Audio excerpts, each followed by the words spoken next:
Demon slayer की अब तक के एग्जिस्टेंस में योरोची ही सबसे ज्यादा पावरफुल बीइंग रहा है, नो डाउट। बट योरोची के मरने के बाद डीमंस आज की डेट तक ह्यूमंस पर डोमिनेट कर रहे हैं। इनफैक्ट हाशिरास भी अपर मून से अकेले अकेले टक्कर नहीं ले सकते। बट कहीं जरा सोच ही देखिए कि क्या होता अगर योरोची आज की डेट में जिंदा होता एंड जिंदा रह के योरोची सारे अपर मून विद मुजान के साथ फाइट करता अकेले। अगर 12 किजुकी के 6 अपर मून्स एक साथ आ जाएं विद मुजान, तो क्या योरोची अकेला उन सबसे लड़ पाएगा या फिर हरा पाएगा? अब गाइस, इससे पहले कि आप लोग ये बोलोगे ये टॉपिक कॉपीड है, तो हाँ, मैं आपको बता दूं कि इस टॉपिक का इंस्पिरेशन मैंने अहीबाज से लिया है। तो yup, shout out to him. And without wasting any more time, let's begin this video titled what if Yoriichi will fight all upper moon with Muzan. Okay, तो इस वीडियो को हम 2 सेगमेंट में डिवाइड करेंगे। सबसे पहला हम इस सिनेरियो को देखेंगे कि अगर योरोची एक एक करके सारे अपर मून से फाइट करे बिना रुके, तो क्या योरोची के पास इतना स्ट्रेंथ, स्टेमिना एंड एनर्जी बचेगा कि वो अपर मून 1 के बाद मुजान से लड़ पाए। उसके बाद सेकंड सिनेरियो में हम ये देखेंगे कि अगर योरोची के सामने सारे के सारे डीमन विद मुजान खड़े हो जाए एक साथ, तो क्या योरोची सबको एक साथ हरा पाएगा?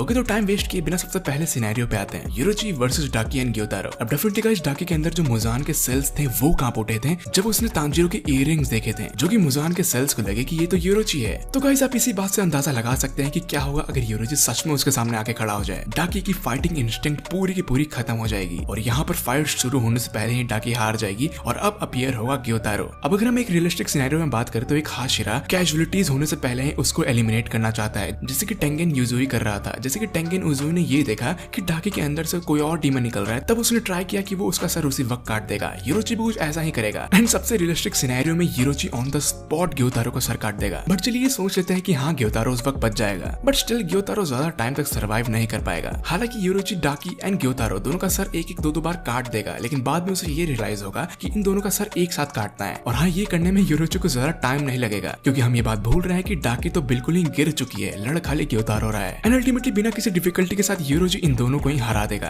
Upper moon 6 eliminated. But guys, यहाँ पे सिर्फ एक ही अपर मून एलिमिनेट हुआ है। योरोची के सामने अभी 6 और एनिमीज बाकी हैं। अपर मून 6 के एलिमिनेट होते ही अपर मून 5 की एंट्री होती है, यानी कि ग्योको की। अब डेफिनेटली ग्योको कैसा भी हो, था तो वो आर्टिस्ट, बट बेकार आर्टिस्ट। अब वो अपने आर्ट को योरोची के सामने प्रेजेंट करने का ट्राई करेगा। जब तक वो ऐसा करेगा, योरोची उसका गला काट देगा। बट हाँ, हम ये सिनेरियो मान लेते हैं कि ग्योको ने योरोची को उस बबल वाले प्रिजन में फंसा दिया है, तो क्या योरोची उससे बाहर निकल पाएगा? इसका जवाब है हाँ। अब हम ये बात नहीं भूल सकते कि म्यूचिरो को जब डीमन स्लेयर मार्क आया था, तब म्यूचिरो ने एफर्टलेसली ग्योको को हरा दिया था, एफर्टलेसली। एंड आई गेस ये स्टेटमेंट काफी होगा ये प्रूव करने के लिए कि योरोची के सामने ग्योको कुछ भी नहीं है। ग्योको को मारते ही अपर मून 4 की अपीयरेंस होगी, यानी कि हेंटेंगो। डेफिनेटली गाइस, फाइट स्टार्ट होने से पहले योरोची ये सेंस कर लेगा कि ये बॉडी एक्चुअली में अपर मून 4 की है ही नहीं। अपर मून 4 तो कहीं छुपा हुआ है किसी छोटी बॉडी में। एंड अपर मून 4 हेंटेंगो के ये चारों फॉर्म से समझ जाएंगे कि योरोची को हराने के लिए इसको अपने ट्रू फॉर्म में आना पड़ेगा। अब बस हम ये देख पा रहे थे कि अपर मून 4 के ट्रू फॉर्म में मित्सुरी किस तरीके से फाइट कर रही थी। इसके वुडन ड्रैगन्स को काटना बहुत ज्यादा मुश्किल नहीं है। एंड मित्सुरी थोड़ा बहुत डैमेज इसलिए खाई थी क्योंकि उसको पता नहीं था कि इसकी बॉडी कहीं और है, लेकिन योरोची को ये बात पहले से ही पता है, तो वो इस बॉडी को बिल्कुल ही ऑब्लिटरेट कर देगा एंड अगले ही सेकंड वो रियल बॉडी का भी गला काट देगा बिना किसी सेकंड ट्राई के। आखिर हम यहाँ बात योरोची की कर रहे हैं। इसके बाद तुरंत अपीयर होगा अपर मून 3। अब हाँ गाइस, यहाँ से बैटल थोड़ी सी ट्रिकी साबित हो सकती है।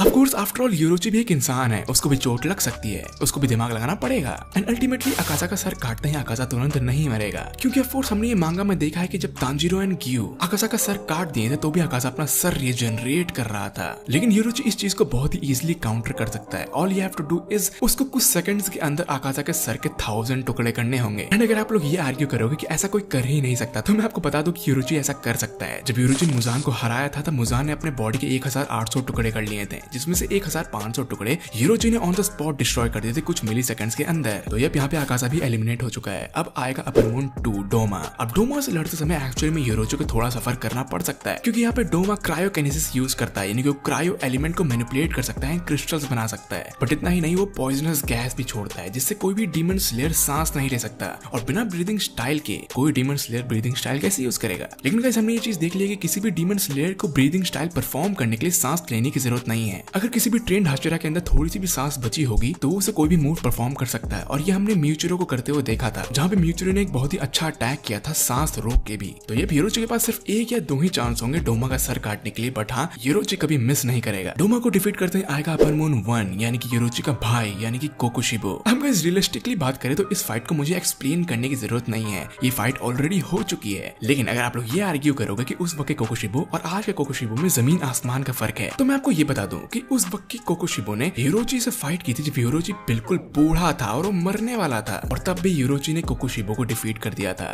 आज की डेट में तो हम प्राइम यूरोची की बात कर रहे हैं, जब यूरोची जवान है। तो यप गाइस, यूरोची एक्चुअली में अपर मून 1 को एक शॉट में हरा देगा बिना किसी डाउट के। एंड फाइनली यहाँ पे आएगा मुजान। डेफिनेटली गाइस, इस वक्त तक मुजान की पूरी तरीके से फटी होगी। मुजान का एक एक सेल कांप रहा होगा और उसको लोग धक्का देके भेज रहे होंगे कि जाओ लड़ो भाई। लेकिन गाइस, इस फाइट का अंजाम भी हम जानते हैं एंड हमने देखा भी है। यूरोची ने मुजान को 1 शॉट कर दिया था। और अगर आप लोग फिर से आर्ग्यू करोगे कि भाई ऐसा थोड़ी होता है, उस वक्त शायद मुजान रेडी नहीं होगा। तो मैं आपको बता दूं कि मुजान उस फाइट के बाद यूरोची कभी सामने आया ही नहीं। मुजान की फटती थी यूरोची से। वो जानता था कि अगर वो कभी भी यूरोची के सामने आया तो यूरोची उसे मार देगा एंड अभी भी ऐसा ही होगा। बट लेट्स सपोज कि इस बार मुजान थोड़ी प्लानिंग के साथ आया होगा। वो थोड़ा बहुत काउंटर अटैक्स कर भी लेगा, लेकिन कब तक? यूरोची अपने 12 फॉर्म बार बार स्पैम करता रहेगा जब तक मुजान मर ना जाए। अल्टीमेटली यूरोची इस फाइट का विनर होगा। लेकिन ऑफ कोर्स मुजान से लड़ते समय इस बार यूरोची काफी ज्यादा थक चुका होगा, क्योंकि वो इस बार 6 अपर मून से लड़ा है लगातार नॉन स्टॉप। लेकिन फिर भी हम यहाँ बात यूरोची की कर रहे हैं। एक्चुअली में यूरोची ओवर पावर्ड बीइंग है। हाँ, मैं थोड़ा बहुत उसके लिए बायस्ड भी हूँ। लेकिन गाइस, अगर आप लोगों ने अभी तक इस वीडियो को यहाँ तक देख लिया है तो इसका मतलब ये है कि आप लोग इस वीडियो को एंजॉय कर रहे हैं। एंड अगर आप लोग इस वीडियो को एंजॉय कर रहे हैं तो ये तो कहना गलत नहीं होगा कि आपने इस वीडियो को लाइक कर दिया होगा, है ना? कर दिया है ना? वेल अब आते हैं इस वीडियो के सेकंड सिनेरियो पे। क्या होगा अगर अपर मून 1 से लेके 6 तक विद मुजान यूरोची के सामने एक साथ प्रकट हो जाए और यूरोची से बोले आ भाई अब लड़के दिखा? तो गाइस, डेफिनेटली ये सिनेरियो बहुत ही ज्यादा अगली हो सकता है। शायद पूरी सिटी तबाह हो जाए इस फाइट के बीच में। एंड हाँ, यूरोची को कोऑप करने में काफी ज्यादा प्रॉब्लम हो सकती है, क्योंकि यूरोची एक्चुअली में एक इंसान है। वो भी लेट थकता है, बट हाँ थकता जरूर है। यूरोची को चोट लगती है, वो भी क्रिटिकल सिचुएशन में जा सकता है। लेकिन फिर भी ऐसा हो सकता है कि हाँ यूरोची इन सबको हरा दे विद मुजान। बट हाँ, इस सिनेरियो में यूरोची को बहुत ज्यादा दिमाग लगाना पड़ेगा। यहाँ पे गलती का कोई चांस ही नहीं है, क्योंकि जहाँ यूरोची ने एक गलती की, सारे डीमंस उसके ऊपर चढ़ जाएंगे और अलग अलग मूव ट्राई करेंगे। मुजान अपना मूव करेगा, डोमा अपना मूव करेगा, अकाजा अपना मूव करेगा, कोकुशिबो अपना मूव करेगा, हेंटेंगो, ग्योको, डाकी, ये सारे के सारे अपने अपने मूव करेंगे एंड यूरोची को ओवरवेल्म कर देंगे। नो डाउट यहाँ पे यूरोची आउट नंबर हो सकता है, नो डाउट। बट हमें नहीं बोल सकते कि यूरोची चाहे तो एक साथ 2-2 अपर मून को हरा सकता है। यूरोची को यहाँ पे स्पेस क्रिएट करना पड़ेगा। यहाँ पे आप वैलोरेंट का एग्जांपल ले सकते हैं। 1v5 करना बहुत मुश्किल नहीं है अगर आप थोड़ा दिमाग लगाएं तो। हाँ, ये थोड़ा मुश्किल काम जरूर है, थोड़ा ट्रिकी काम जरूर है। यहाँ पर लक का भी बहुत बड़ा खेल है। वैलोरेंट हो, CS:GO हो या PUBG हो, एक बंदा पूरे स्क्वाड को डिफीट कर सकता है अगर वो थोड़ा दिमाग लगाए, उसके पास स्किल्स हो और हाँ लक उसके साथ हो।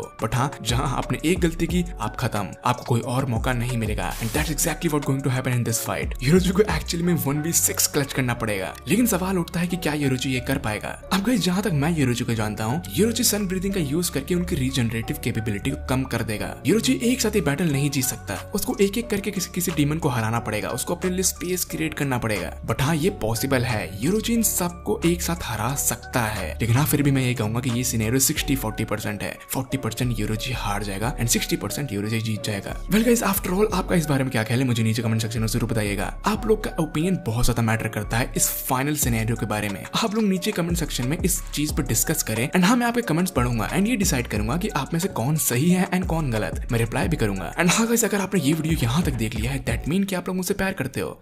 आई मीन नॉर्मल वाला प्यार। एंड गाइस, आप लोग इस वीडियो को लाइक कर सकते हो, इस चैनल को सब्सक्राइब कर सकते हो और हाँ, आप लोग मेरी और भी वीडियोस देखें डीमन स्लेयर के ऊपर। तब तक के लिए मैं आपको मिलता हूँ किसी नेक्स्ट वीडियो में एंड गुड लक।